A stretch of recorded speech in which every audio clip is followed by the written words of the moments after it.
আমাদের টিচারদের গায়ে কেন হাত তুলছে ওই জবাব দিতে হবে।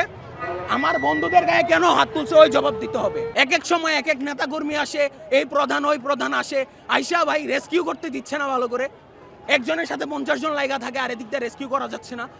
আমাদের ছোট ভাইগুলো পুইরা মারা গেছে, যারা বাচ্চা ছিল ওরাও মারা গেছে ওদের জন্য। এখানে আসছে মনে করেন হসপিটালে গেছিল বিএমপির, আচ্ছা এখানে এয়ারফোর্সের প্রধান আসছে, সেনাবাহিনীর প্রধান আসছে, শিক্ষা উপদেষ্টা আসছে, তারপরে আমাদের স্বরাষ্ট্র উপদেষ্টা আসছে, যারা উপরের লেভেলের যতজন ছিল সবাই আসছে।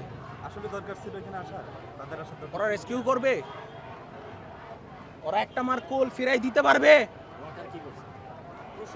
ওরা একটা মার কোল কি ফিরাই দিতে পারবে? ওরা ক্যাম্পাসে ঢুকে এই জন্য সবাইরা সরাই দেওয়া হয়েছে, রেস্কিউ বন্ধ, বেরই করতে পারতেছে না। ওরা গিয়ে সাক্ষাৎকার দেয় মিডিয়ার সামনে, লাশ নিয়ে রাজনীতি করে।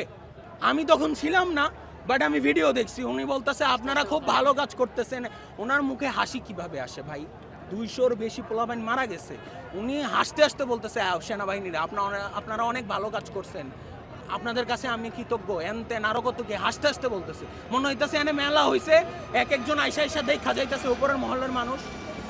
ভালো কথা সব মানলাম, লাস্টে ভাই আমাদের শিক্ষকদের গায়ে কেন হাত তুলছে? কেন? আমার স্কুলের পোলাবাইন মারা গেছে, আমি কি বলবো না কতজন মারা গেছে?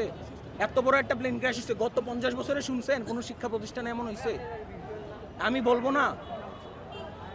এখন আমার কাছে যখন লিস্ট আসছে, আমার বন্ধুদের কাছে যখন লিস্ট আসছে, ওরা যখন দিতে গেছে তখনই তো ওদের উপরে চড়া হয়ে উঠছে।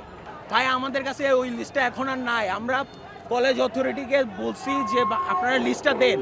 এখন ভাই কলেজ অথরিটি যদি সেনাবাহিনীর সাথে মিল করে দেয় 2 জন 1 জন 5 জন মারা গেছে, তাইলে তো ভাই হইলই।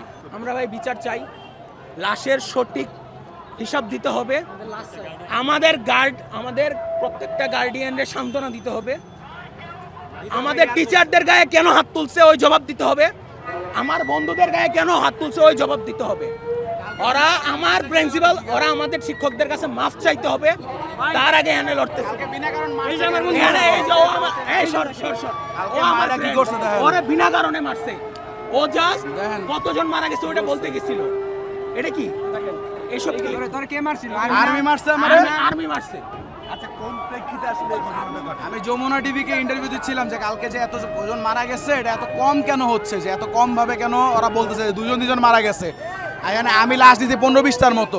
এটা বলার পর থেকে আমার উপরে হামলা করা শুরু হয়েছে। আমাকে বাঁচাইতে আমার প্রিন্সিপাল আসছে, আমার ভাইস প্রিন্সিপালরা আসছে, আমার স্যাররা আসছে, তাদের পর্যন্ত মারছে।